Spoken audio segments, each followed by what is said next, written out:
And this is how the session is going to run. We'll get opening remarks from Mr. President, and because of his busy schedule, we'll take a family photo before we continue with the presentations. So as soon as Mr. President finishes his remarks, we'll invite him to the center of the stage, and then together with our presenters and other distinguished guests for a family photo. That way, as we begin presentations, and if Mr. President is good to make his way out, we will have taken that very important photo that shows we were all together, Japan and Africa. And I believe we are all together, isn't it so? Let's give ourselves a round of applause for that. We are all together, Japan and Africa.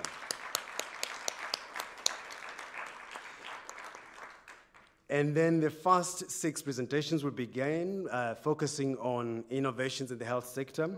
Each speaker has timed their presentations to run for not more than 5 minutes. And then we'll have a response from our Vice President, Dr. Danford. We'll then move swiftly to the next group of presentations, focusing on energy and infrastructure. And again, with clean growth at the center of that. We'll get a reaction from Wale Shonibare, Director of Energy Financial Solutions, Policy and Regulation at the African Development Bank. That will be followed by a brief break before coming back to a roundtable discussion. And at that time, I will introduce the list of guests who will be taking part in that roundtable discussion. So ladies and gentlemen, our distinguished guests, it's my pleasure, and join me in welcoming to the stage the President of the African Development Bank Group, Dr. Akiumi Adeshina, to deliver his opening remarks. Let's give him a round of applause, please.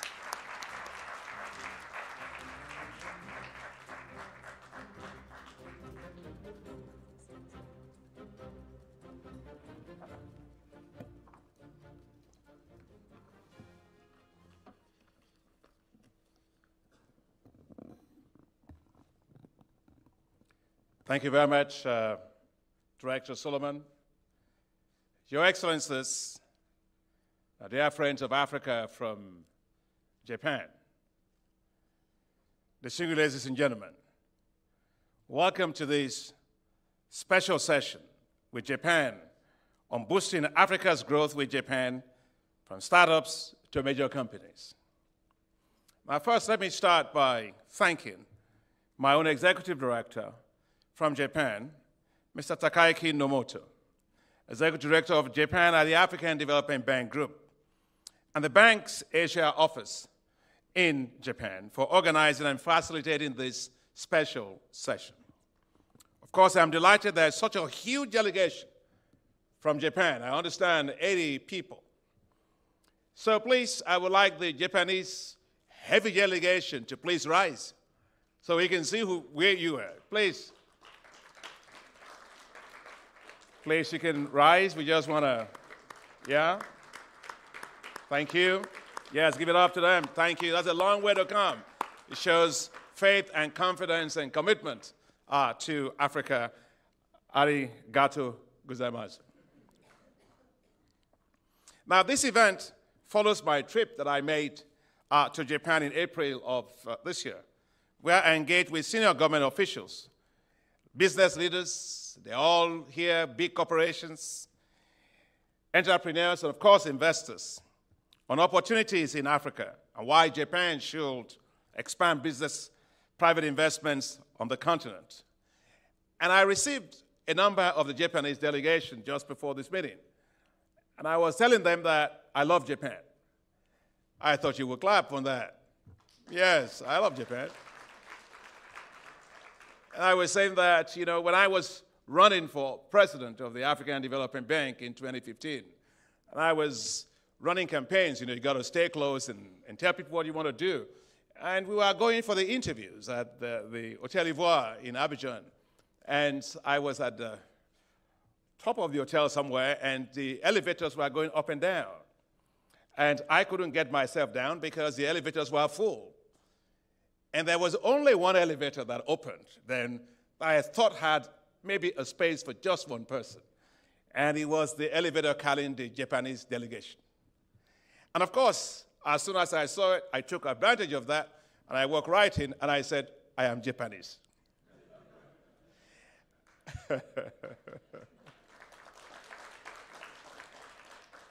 And Mr. Asakawa, who is now the president of the Asian Development Bank, was then the governor of the bank. And later he would tell me that that was a very strategic elevator, and you took advantage of it. So I've always loved Japan since that time. While I was in Tokyo, so thank you. Welcome to you all. Thank you for heeding my clarion call when I came to visit you. Several large corporations are here today because while I was in Japan, I met with some of the largest corporations to encourage them to make greater levels of investment in Africa. And several of those large corporations are well-known brand names in Africa. Toyota Shusho, just to name a few. Investment in automobiles factories in South Africa generated $7.5 billion in revenue in 2022. Komatsu, the giant equipment company, generated revenue of $1 billion in 2020 in Africa. Mitsubishi Corporation and Hitachi have been investing in energy in Africa since the early 20th century. They all know Africa very well, and they have been keeping their promise to keep on investing in Africa, so they have kept on investing. Today, the successes of large Japanese companies are spurring a new generation of young, dynamic Japanese who are also turning their eyes to venture capital and private equity funds in Africa to support small and medium-sized enterprises. The number of Japanese companies in Africa increased from 520 in 2010 to 900 in 2020. In Ghana, you have the Degas Limited, a startup company established in 2018 that is supporting farmers with satellite data analytics. We have Keppel Africa Ventures, another startup that has raised $43 million and is investing along with the African private equity funds in 100 seed-stage startups in 11 African countries. They hope to reach a fund size of $100 million by 2023. The fund that's called the Uncovered Fund, founded in 2019, is another Japanese venture capital fund that has invested in 26 African startups.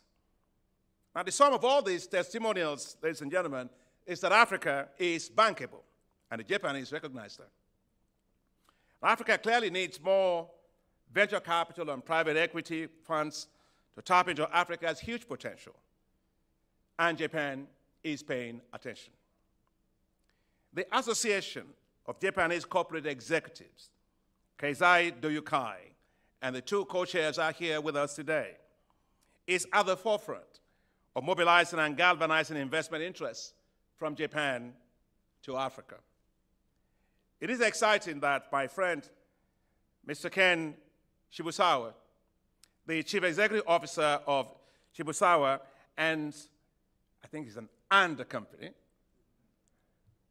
That's actually the name of his company, AND Company, Incorporated, has launched a $100 million private equity fund or impact fund for investments in Africa. Thank you, Ken.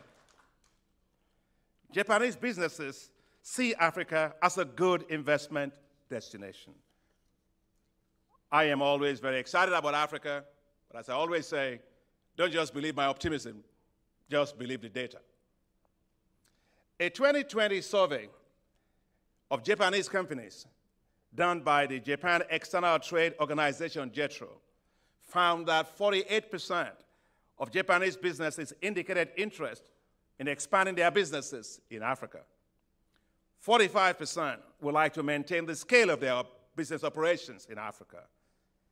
In addition, 46% see the African consumer market as promising. And many of you told me in private meetings just before this about the importance of the consumer market that you are looking at.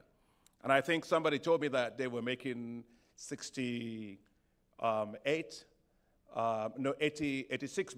billion of revenue, and one of the Japanese companies, and I say, is that $86 billion in Africa? And he said, not yet. I say, okay, we can take 68. We can just transport it. We take 68, so please keep it coming. In addition, 43% indicated that they see infrastructure, natural resources, and energy as promising business investment areas. The government of Japan has been incredibly supportive of Africa. And the government is strongly supporting the growth of the private sector also in Africa. And this is clearly shown by the strong commitment of the Japan International Development Agency, JICA, which has provided a total of $5.8 billion towards the Enhanced Private Sector Assistance for Africa, which we call EPSA, in partnership, of course, with the African Development Bank. So through strong public and private partnerships, we look forward to much faster growth of private investment by Japanese companies in Africa. And long live the African-Japan investment partnerships. And I would just like you to rise up for 1 minute. If you just get up for 1 minute, don't worry. Just 1 minute or less. Yeah. Please hold, we have a tree in Africa that we call the baobab tree. The baobab tree is a very, very big tree, right? And if you try to put your hand around the baobab tree, it doesn't work because it's so big. And the issue of investing in Africa, where we need a lot of, several hundreds of billions of dollars for infrastructure, from energy to digital infrastructure to road transport to ports to rail to everything, water, sanitation, it's immense. And so you are all here. We're going to be around the Africa Baobab opportunity. So please make sure your hands are joined to somebody next to you. There's no COVID, so that's okay. Right? Or you can just, yeah, right. It's Japan-Africa partnership that we're doing here to transform Africa through private investment coming from Japanese company. So just raise your hand up and say, let's do it. Let's do it. Thank you. Arigato gozaimasu.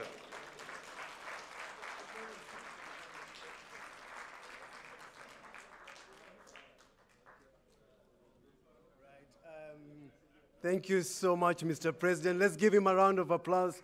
Mr. President, President of the African Development Bank Group, Dr. Akinwumi Adesina.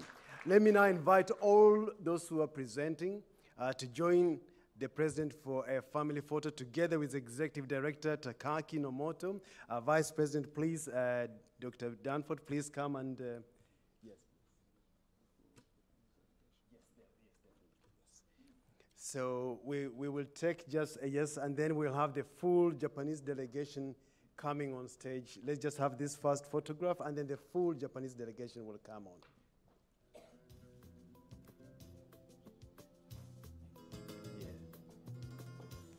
Camera people, if you can guide us a little bit, some of you will go right back behind. Yes. Okay, please keep spreading. Yes, yes, spread. That's it. Right. Okay, once you're ready, when you finish, then we'll get everybody from Japan to come on. Okay.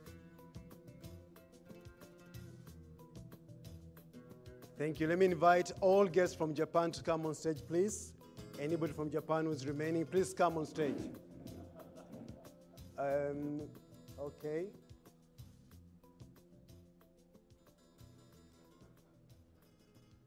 Yes, please join us, come on stage.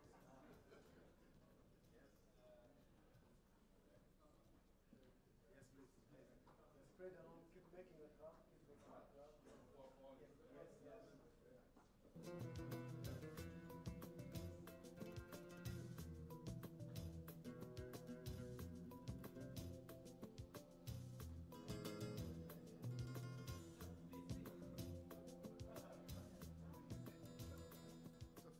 Come on, yes, join here, yes. Come here. Oh, come here, please, hold on, okay. Come here, excellent.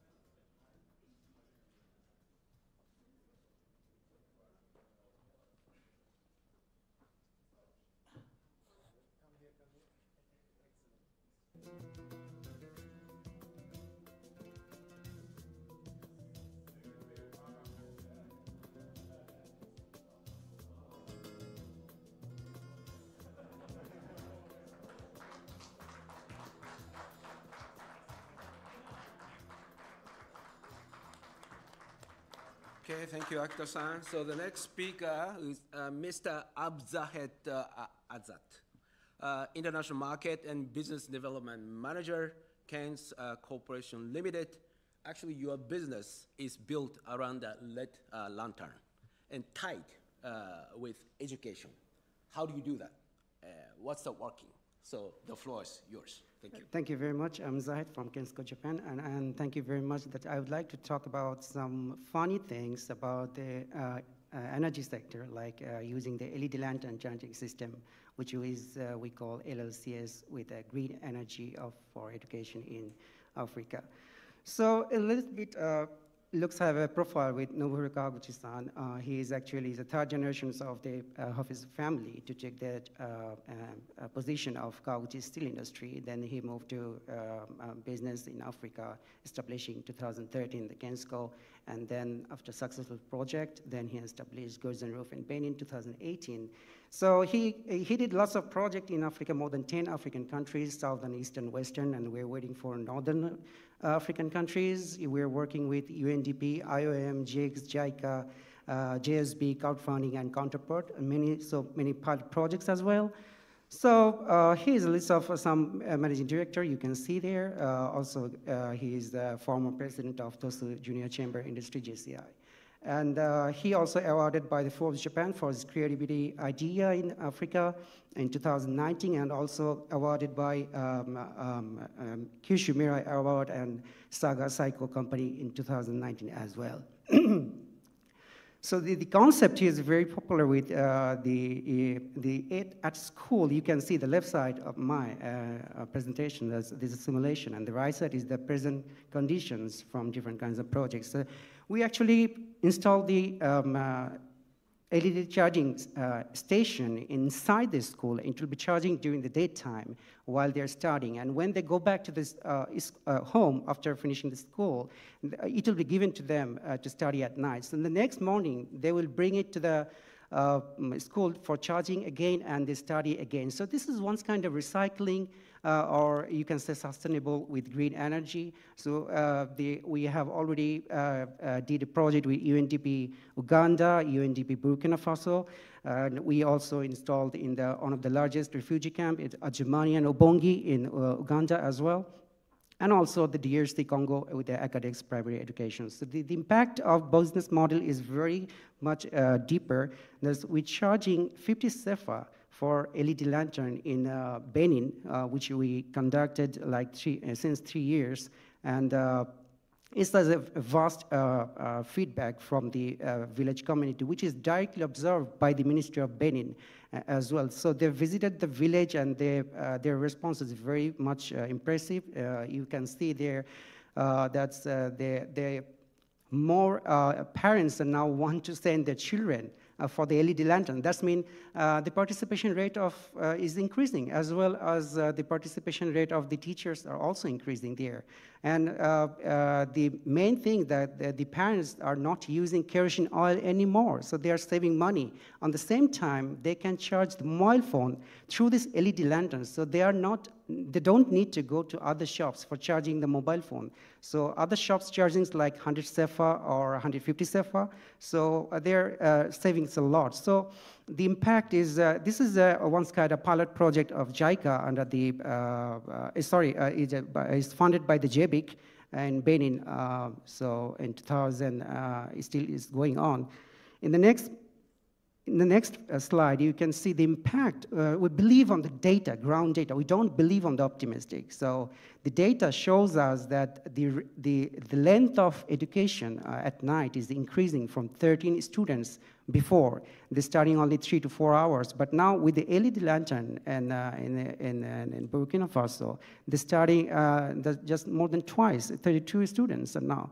At the same time, if you see the right side of the pie chart, you can see the 97% they are using to charge their mobile phone, using also the lighting as well. So this is an external source of information at the rural area. They are using internet or as well as a mobile phone at the same time. So, and in the bottom side, you can see the 42%, they're sharing with their brothers and sisters to study at night. So which is not possible to start it together with the kerosene oil or other thing else. And 54% they're using individually. So this is a great data. And the main problem in Africa, you can see the higher education enrollment is very, very lower in, if you see in Tanzania and Niger, is 2% and 4% respectively. So this is a very good data, and this is how we move going for the business aim. That's we already did 10 schools, which is beneficiary 6,000 people. This is our target, but our asking investment on the second target is 660 schools with 200,000 beneficiaries. So this is our, we are asking for 35 million US dollar, and we own fund will be 5% and 95% maybe from AFDB or the DFI. So the main also target is 7,200 schools, so with beneficiary 2,001,800. So this is also we want to move to the another African countries as well as the local market in the Africa. So the main thing I want to mention before my finishing my presentations, that's, thank you very much for, thank you very much.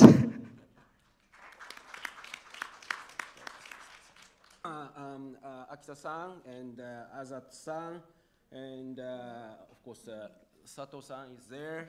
Yeah, Robo-san, you are there, and Hirose-san, Suda-san, of course Terakubo-san, and Ikedo-san. So please give a big round of applause to all the speakers. Okay. So, but we would like to hear from African Development Bank. Of course, yeah, the director for Energy Financial Solutions, Policy and Regulation, Mr. Wale Shunyubale, used to be my boss, so I have to respect him.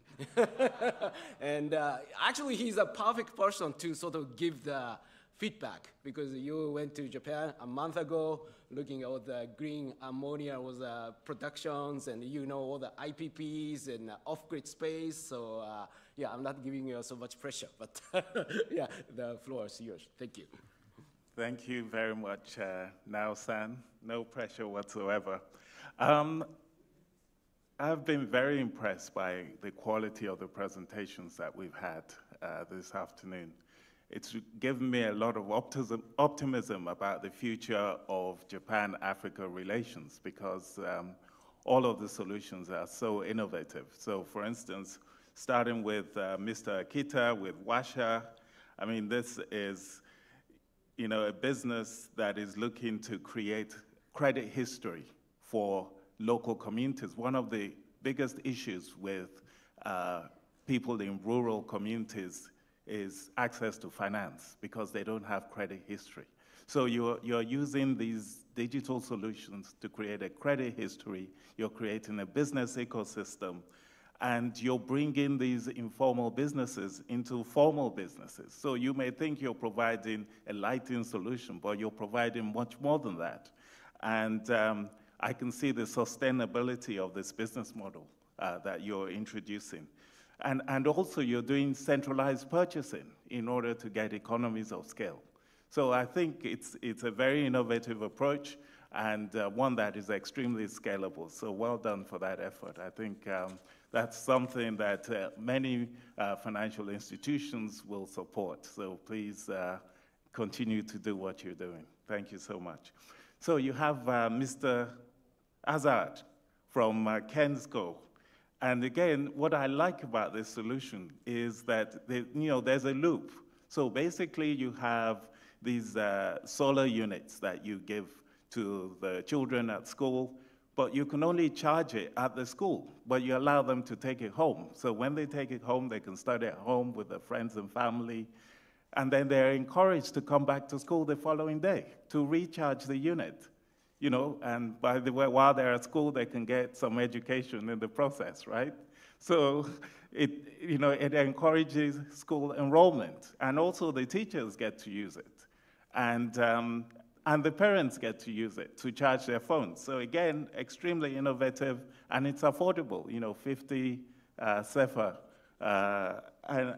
and so again, we've seen the results going from 13 to 32. People, I think, in terms of enrollment, and you get benefits for the entire community. So another really innovative